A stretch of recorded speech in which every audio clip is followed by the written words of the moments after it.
ni sawa kabisa. Swala la bodaboda kweli limekuwa changamoto na kila mtu anapigia kelele, na yote hii ni kwa sababu bodaboda hawako kwenye utaratibu mzuri.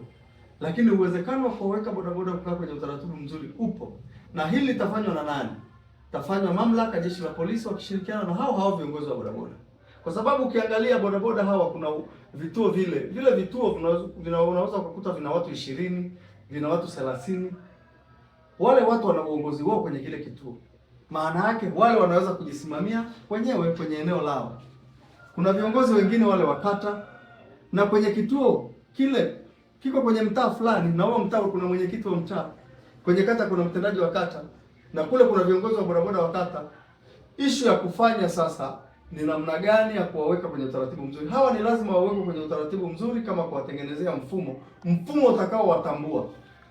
Utawatambua mfumo ambao utaenda kwenye kile kituo, utajua kituo chao ni kituo fulani, utakuwa unakiingiza pale, utachukua details zao, picha yao, utahakikisha unachukua plate number ya pikipiki yake, utachukua ana leseni. Kama ana leseni unachukua ile namba ya leseni, utajua ana leseni. Kama hana utaacha wazi. Pikipiki yake ina bima, utachukua ile namba ya bima, utachukua namba ya NIDA.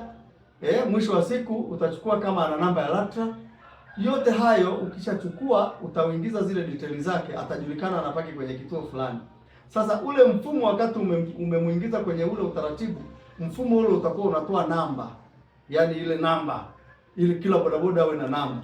Sasa wakati ukishamuingiza hivyo, mfano bodaboda wote kwenye mtaa fulani wenye mwenyekiti wa mtaa, wote utakuta wameshajiingiza kwenye ule mfumo. Utajua pale kuna bodaboda kama ni 20 kwenye kila kituo. Wote umewaingiza zile details zao. Mwisho wa siku utakuta bodaboda unapomkuta barabarani, ukachukua plate namba yake, ukaingiza pale kwenye ule mfumo, atakuletea details zake zote, utajua aliko. Lakini kwa sababu mfumo unatoa namba ya ule bodaboda, utaingiza reflector, zile reflector utaandika ile namba yake kwenye ubavuni pale.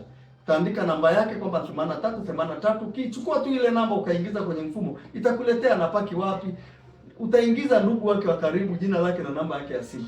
Kwa hiyo ukiweka huo utaratibu mzuri kama tunavyofanya mkoa wa Arusha, utakuta hao bodaboda umewaweka kwenye utaratibu mzuri. Sasa hii itakusaidia kwenye nini?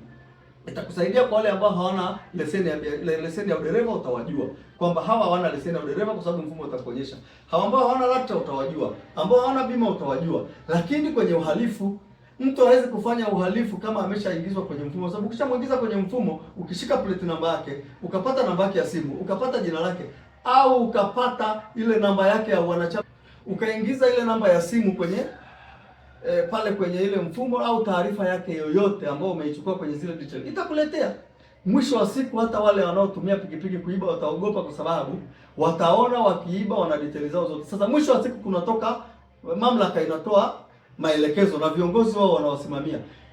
Muendesha pikipiki yoyote ambaye hajaingizwa kwenye mfumo au hajavaa reflector asifanye hiyo biashara.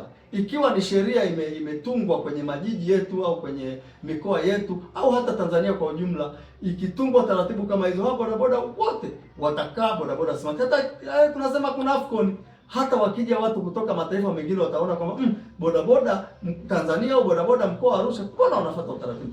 Hilo jambo linaweza likafanyika kwa muda mfupi, lakini lazima washirikiane viongozi wa mamlaka, jeshi la polisi na hao viongozi wa bodaboda ambao ni sisi. Tunaweza tukabadilisha hii tasnia ya bodaboda kama tutakubaliana kwa pamoja, tukakaa chini tukapanga misingi vizuri. Hakika hii tasnia inabadilika, na inabadilika, LATRA watapata mapato yao, TRA watapata, wanapotoa leseni kule watakata leseni, bima Kwa hiyo bodaboda wenyewe wanaweza ukashangaa wanaliingizia pato taifa lao bila hata kujua wala kuwasumbua, lakini lazima uwaweke kwenye utaratibu mzuri na watengenezee mifumo mizuri rafiki. Mwisho wa siku hawa watasaidika, watatengeneza sakosi zao, ushirika wao, serikali kupitia halmashauri watawekea hela kwenye vikundi vyao. Mwisho utashangaa hawa wanajiinua wenyewe, na mwisho wanakuwa bodaboda wa kiuchumi. Mwisho watakuwa vijana ambao wana maslahi mazuri na maisha mazuri, na wataisupport nchi yao kwa sababu ni vijana wa kiuchumi.